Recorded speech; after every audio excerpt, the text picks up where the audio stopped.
Alright, so we got Project Magna out here in the light. And I mean, for a half-finished bike, it looks pretty dang good. Still a couple more things I want to do to it, but I mean, this thing is pretty much there. It's pretty much what it's gonna look like. And I can say I'm not disappointed. So basically what we have is a 1994 Honda Magna, dropped, chopped, and that's about it really. It don't take much. Don't take much at all. Alright, so I'm resuming on Project Magna. Apparently my SD card is full, but don't worry about all that. Let me show you where I'm at. So I chopped the frame, chopped it right about there. And now I should be able to fit my shocks. But what am I gonna do about that gaping hole right in my frame? Well, let me tell you, I'm gonna put a round light inside of there. It's gonna be my brake light. Put one on each side, brake lights and signal lights. So now I need to make my handlebars work. I got these Harley Davidson style handlebars. And as you can see, this ain't Harley Davidson. So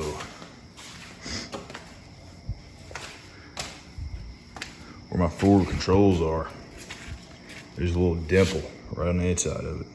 A little dimple right there. So I need to drill a hole into the handlebar where that dimple is in order to get them to close up properly. Because right now it's just sort of doing that. Alright.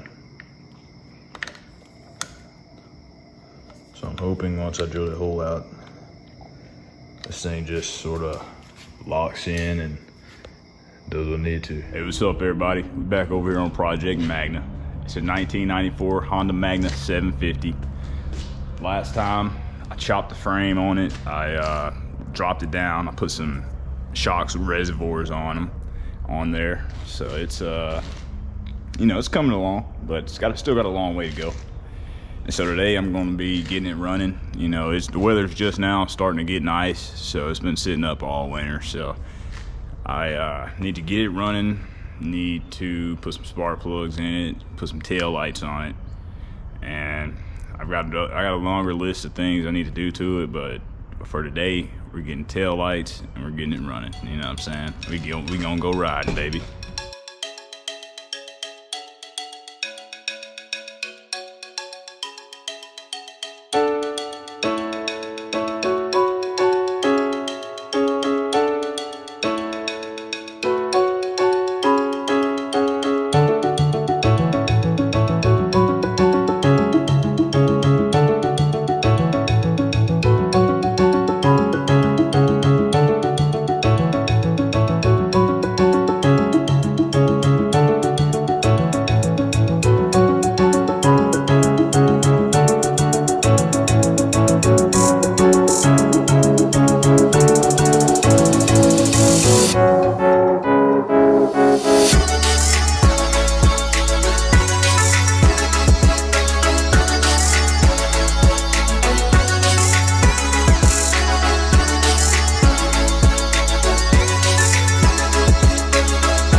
Whenever you're changing out your spark plugs, the most important thing is to keep a clean work area. You don't want to take out the spark plugs and let dirt and debris enter the combustion chamber. And another important thing to remember is to gap your spark plugs before you put them in. Gapping your spark plugs is very simple, very straightforward. There's a tool that you see on the counter at every O'Reilly's, every Advanced Auto Parts, every AutoZone. It's called a gapping tool. You get yourself one of these, and it's as simple as asking Siri what the gap is. Siri, what's the spark plug gap on a 1994 Honda Magna 750?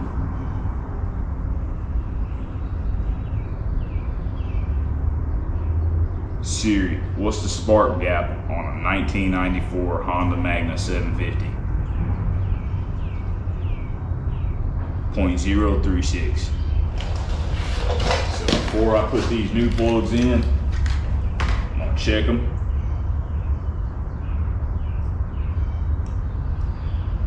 I'm at 0.025. So I just need to open it up a little bit. Take this in, pry on it.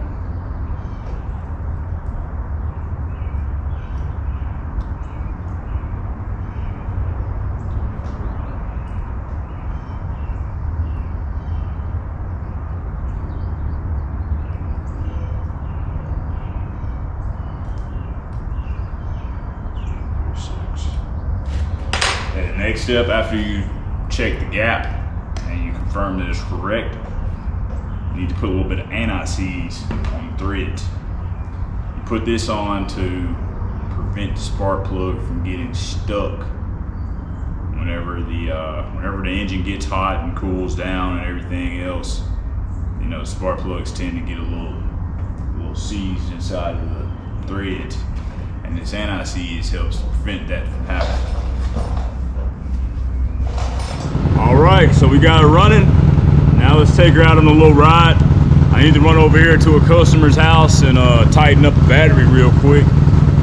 So I figure I might as well bring you guys along with me. So, what you say? Let's go for a little ride.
Doing some funny business on us. Hold on. Make sure we don't let that happen.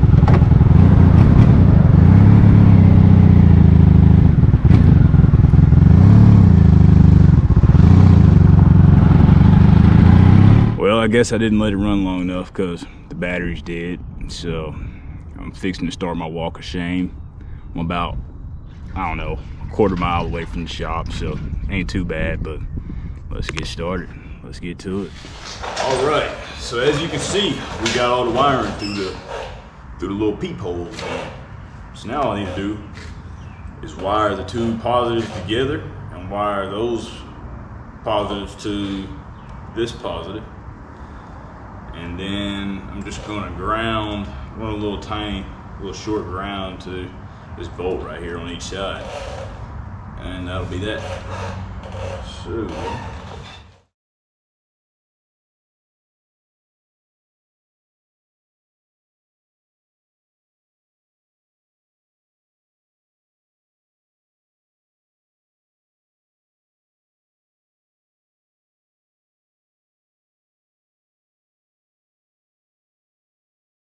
all right, so I know I said I was going to document or do a better job documenting the install of these taillights, but honestly I got carried away and I just got it done because, you know, the sun's still out and I still want to do some riding.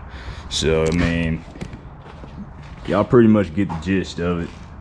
Lights in tubes, wires through tubes, connectors connected. I mean, tail lights.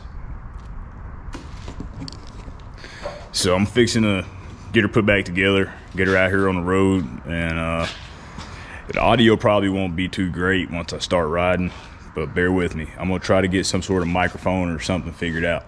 All right, Project Magna. We made it here, safe and sound. Say what's up, Bruce. Bruce says what's up. So yeah, man, the bike's riding really great. I put a little bit more spring pressure on it because the suspension was way too soft, and it feels a lot better. The thing freaking looks killer. Looks killer, man. I'll keep a little bit of the footage for me riding, but until I get a microphone, I really can't get any rolling or riding shots or riding videos. It'd be nothing but a bunch of wind noise. I'll probably put a little bit of it in there, but I'm not gonna keep the whole ride in the video. But I'm really happy with how this thing turned out. What you think, Bruce? Think it looks good? Give me a wolf. That's a yeah. He said it looks good. I guess I give you some belly rubs. I guess I give this guy some belly rubs. But yeah, we got to get this thing painted, get it re-decaled, put some tires on it. Thinking about going to a larger tire, front and the back. I don't know, it looks good how it is, but I think if I put a little bit larger of a tire, it might look like the Harley, what is it, Harley 48 or 46, something like that. I think it'll look real similar to that if I put a bigger tire on it. Of course, I'm not trying to be a Harley wannabe, but if you ask me, this thing looks, I mean, it stands on its own right. The thing looks freaking great. Yeah, beautiful day to be out here riding. You know what I mean? I wish I could have got out here a little bit sooner, but you know, I'll take what I can get. The weather's just right, just right. It's a Sunday evening, probably ride at home, you know what I mean? Chill the rest of the day, get ready for work tomorrow. But stay tuned, because next I'm gonna be putting a paint job on this bike. I'm gonna be putting the tires on it, you know, going through some maintenance things. Really, as far as customization, I may be able to jam this whole build into one video. I don't know. I may do the painting and everything else in a separate video. I'm still kind of trying to figure out how I want to lay out my videos. But we'll find out. We'll see. Probably end up powder coating the wheels. I want to take apart the forks, disassemble the forks, and get that part of the fork powder coated black. Possibly do the headlight bezel in black. Maybe even these clamps. Do the clamps in black. The bar clamps. Do all the accessories in black. And then that way, the only thing you have is black and chrome. That's all I want, black and chrome, baby. But until next time, I guess this is it. See you guys next time.